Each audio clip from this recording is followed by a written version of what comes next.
Hello, this is super cool time for another super cool reviews. Let's wrap up September with Night Monkey, Far From Home. I mean Spider-Man Far From Home. Sure, Night Monkey Far From Home. And this is a good movie. When I first saw Spider-Man Homecoming in theaters, I thought that was okay. It had a couple problems and it was a bit cliched, but it was okay. This sequel, I think it's better than the first because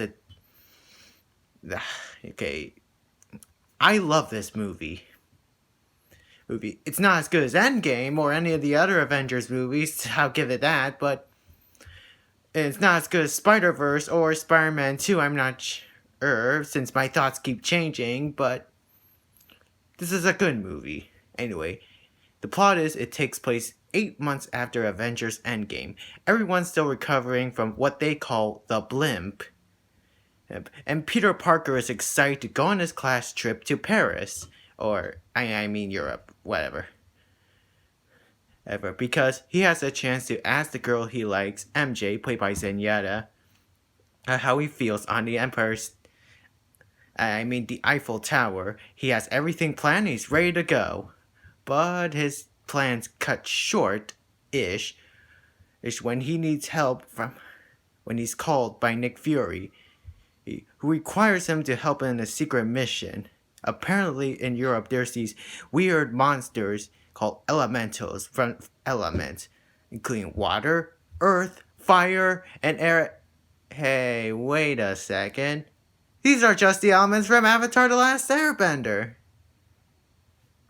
And I think I know what happened. The writers were trying to come up some kind of thing for Spider-Man to fight. And while he was watching Avatar The Last Airbender, he got the idea from that. So anyway, Peter then meets a mysterious character named Quentin Beck, also known as Mysterio, played by Jake Gyllenhaal. So Peter must try to have a normal school trip while also fighting giant monster things, and also trying to cover who is Mysterio, and also step up his game to live up his perception from his late mentor, Iron Man. Okay, let's talk about the pros of this movie. The characters.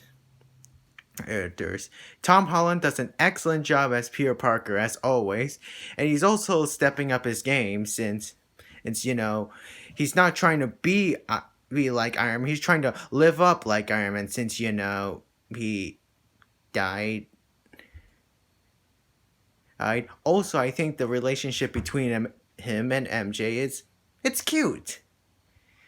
Okay, there are some moments that kind of made me cringe, but that's cute. The comedy I also thought was really cool, really funny, and I forgot to mention, Peter's best friend, I forget what's his name, also has a relationship with this other girl, and it's pretty funny. Samuel L. Jackson as Nick Fury is great as always. Jake Gyllenhaal does an excellent job as Mysterio.